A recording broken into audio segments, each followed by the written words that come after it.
ગુજરાતમાં દિવસે ને દિવસે દારૂ અને ડ્રગ્સનું દૂષણ વધી રહ્યું છે। આની પહેલા પણ આપણે જોયું હતું કે આજ ગાંધીના ગુજરાતની અંદર ખુલ્લેઆમ દારૂ વેચાય છે, તેમ છતાં પણ કોઈ જ કાર્યવાહી કરવામાં નથી આવતી। ઘણા બધા આક્ષેપો અત્યારે હાલ પોલીસ ઉપર પણ લાગી રહ્યા છે કે બુટલેગરોને કોણ છાવરી રહ્યું છે। એવામાં હવે આજ મુદ્દે ફરી એક વખત જિગ્નેશ મેવાણી આગામી સમયમાં મોટી નવાજૂની કરવાના છે।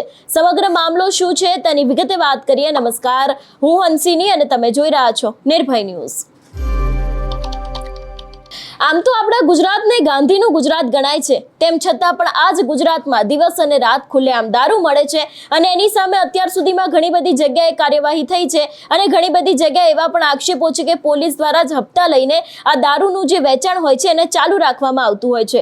થોડા સમય પહેલા આપણે જોયું હતું કે જિગ્નેશ મેવાણી દ્વારા બનાસકાંઠાના વિસ્તારની અંદર પોલીસ સ્ટેશન જઈને આ સમગ્ર મામલે રેડ કરવામાં આવી હતી। ખુલ્લેઆમ જે દારૂ મળી રહ્યો છે એની જ સામે કાર્યવાહી કરવામાં આવે એવી માંગ કરવામાં આવી હતી। ત્યારે હવે ફરી એક વખત આજ સમગ્ર મામલે જિગ્નેશ મેવાણીએ 29 તારીખે દરેક લોકોને ભેગા કરીને ફરી એક વખત એસપી કચેરી જવાના છે એવી વાત કરી છે। સૌથી પહેલા તો આ સમગ્ર વિષયને લઈને જિગ્નેશ મેવાણીએ શું કહ્યું તે સાંભળીએ।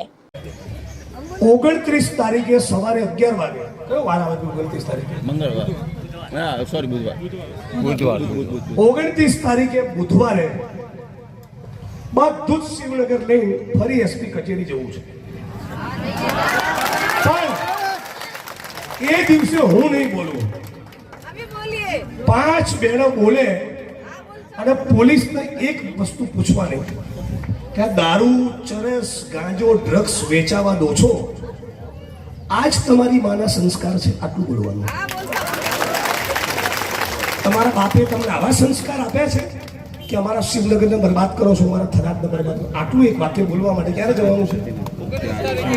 ક્યારે જવાનું છે? કયો વાર? સમય કેટલો? બસ જો આજથી કસરત ચાલુ છે। 29 તારીખે સવારે 11 વાગે કયો વાર આવે 29 તારીખે મંગળવાર હા સોરી બુધવાર 29 તારીખે બુધવારે બધું જ શિવનગર લઈને ફરી એસપી કચેરી જવું છે। પણ એ દિવસે હું નહીં બોલું, 5 બહેનો બોલે અને પોલીસને એક વસ્તુ પૂછવાની કે આ દારૂ, ચરસ, ગાંજો, ડ્રગ્સ વેચાવા દો છો, આજ તમારી માના સંસ્કાર છે આટલું બોલવાનું। તમારા બાપે તમને આવા સંસ્કાર આપ્યા છે કે અમારા શિવનગરને બરબાદ કરો છો, અમારા થરાદને બરબાદ કરો, આટલું એક વાક્ય બોલવા માટે ક્યારે જવાનું છે? ક્યારે જવાનું છે? કયો વાર? સમય કેટલો? બસ જો આજથી કસરત ચાલુ છે। જે રીતે અહીંયા વાત જિગ્નેશ મેવાણી દ્વારા કરવામાં આવી છે કે 29 તારીખે આપણે બધાએ ભેગા મળીને કેમ અમારા બનાસકાંઠાના વાવ થરાદને આવી રીતે બરબાદ કરવામાં આવી રહ્યું છે, એ જ દરેક વાતને લઈને એસપી કચેરીએ જવાનું છે ને ત્યાં જોઈને હલ્લાબોલ કરવાનો છે એવી વાત જિગ્નેશ મેવાણી દ્વારા કરવામાં આવી છે।